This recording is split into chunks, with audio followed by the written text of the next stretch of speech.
Hey, folks, welcome to the third hour of American Agenda. I'm Bob Sellers. And I'm Heather Childers. We're joined today by our family of co-hosts.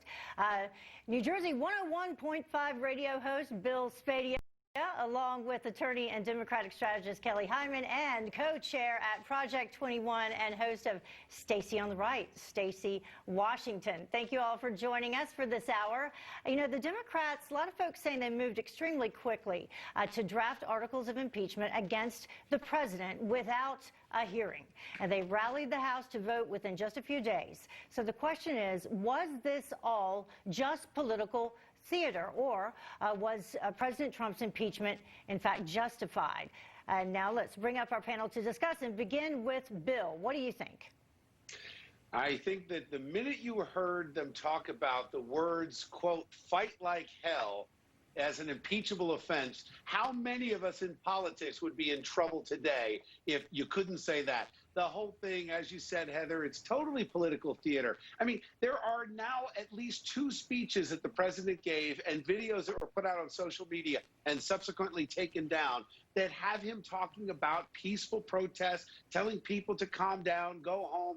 You know, the problem is that the Democrats have conflated a few criminal acts and have used that to label all the peaceful protests as violent. And then they went a step further and said, okay, now it rises to the level of insurgency. Oh my God, President Trump wants to overthrow his own government and never leave power. I think someone should tell the Democrats they take over next week. And you know what? This is about politics. I think they're worried about President Trump and the fact that he got, what, 75, 80 million votes? And there are a lot of people that are going to want to see him run again in 4 years. So this is the desperation of the Democrats to shut this down and ruin this man. It is a witch hunt. It's disgusting. It's using the Constitution against an incumbent president and 80 million people out there that support him. Really shameless.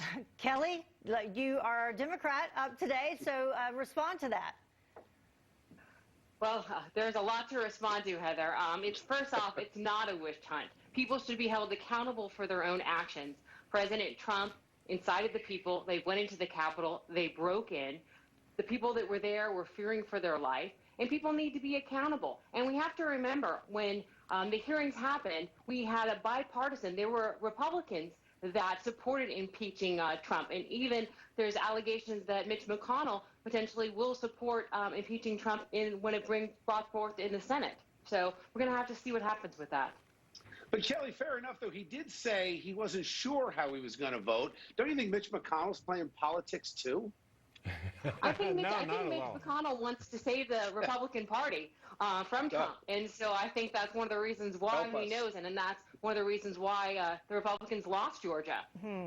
Stacy, I don't know about needing Mitch McConnell to save the Republican Party. We had a poll out earlier today by Axios that says 57% of Republicans would vote for President Trump in 2024. So what do you think about what Kelly had to say? Well, let's be real here. We don't need saving from President Trump. He is the Republican Party. He's still the de facto head of the Republican Party. No matter what vote Mitch McConnell takes, he can't erase the fact that this president has a legacy. And the FBI just basically exonerated the president because there was a lot of pre-planning for what happened on the 6th. So pre-planning indicates that people came there determined to riot and breach the Capitol before they heard a word President Trump had to say. So we've always been the law and order party. We've always advocated for peace. And what I would like to see is Democrats like our good friend here on this screen with me. I'd like to see you guys acknowledge that we're still human beings. We shouldn't be canceled, that we can still be on social media, that we still have a voice in this country. There are 75 million of us, 88 million followers on Twitter, untold millions on Facebook. We've all been deplatformed away from hearing from President Trump, and that's not right. And I'm looking for Democrats of good conscience to assure people like me and Bill that we're still a part of this country, that my service in the Air Force, my fathers, my grandfathers, my great-grandfathers, that regardless of our political party, we're still a part of this country. So you got that, Kelly? Put us all back on social media right now. No problem. Absolutely. No, absolutely. I believe in democracy, whether you're a Republican, Democrat, or independent, and we all voice should be heard. Absolutely. I think that's very important. Bob? Yeah. One of the things about this impeachment is, was it planned, the effort to attack the Capitol, or was it incited by the president's words? It's almost like you can't have it both ways. And we know that really this was about Democrats that didn't like the president, and they took this opportunity to go after him. And because they said he incited this riot, and then they said that the riot was planned. Those words from President-elect Biden saying it was planned. Well, was it planned or was it incited? Now, if you can find information elsewhere that the president was involved with planning this, okay, that's another issue. But you can't have it both ways. Right, Bill?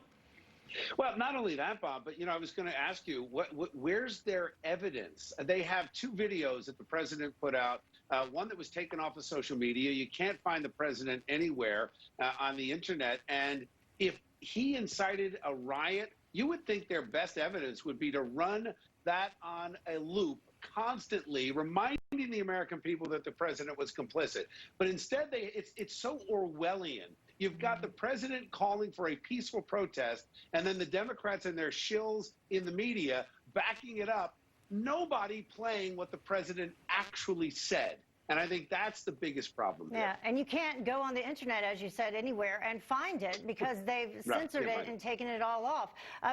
Stacy, one of the other troubling things that I've seen in the days following, the peaceful rally and then the riots and the impeachment is just the anger on social media that is just directed at this point to one side. You have commentators on CNN comparing President Trump to Osama bin Laden, and that seemingly being just fine. You have commentators saying that all of President Trump's supporters are, by association, members of the KKK. It's really gotten out of control, and it's kind of reversed at this point when you want to talk about incitement and violence and violent rhetoric. Well, and can I just say, I see a lot of fear here, but it's not on the side of Republicans. I mean, obviously, we're concerned about being deplatformed or having our websites taken off of the internet. I have a good friend, his last name's Buchanan. He was on Fox last night talking about losing his job. He's 20 years old. He was one of the people who worked on coalitions with us all summer long for the Trump campaign. He got a new job, a client-facing job. They found out he once worked for Trump, and he was fired on his first day. So, he's planning on paying rent with this money he's going to earn. Now he's got to figure something else out. And then there's the continual asking. If you are on social media, the first thing a liberal in your timeline will say is, where is her website, the actual servers for your website hosted? Who's hosting this program? They want to eliminate our ability to get server space and cloud access so that we can do the same things that they're doing, which is running a business and paying mortgage and all of that.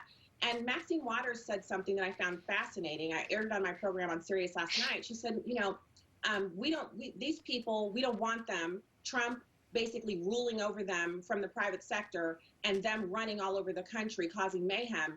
They're afraid we're going to do the same thing to them, 75 million of us, that they did to us last summer with the Black Lives Matter and Antifa riots. They think we're going to go burn this country to the ground because our guy lost. So whatever your feeling is on the election fraud, we have not had an opportunity to air those concerns, and people are upset, but we're not those people. We're not going to burn America down. So I don't know why they're afraid of that, but it tells us where their mind is and why there's such an effort to re-educate us, take away our ability to earn a living. Yeah, we're going to talk much more about this coming up throughout the hour. But in the meantime, head on over to Newsmax.com for the latest news and insight, including how President-elect Biden's attempt to undo President Trump's legacy will likely harm the economy. And that's only on Newsmax.com. Check it out. And coming up, we'll be back with more of American Agenda after this.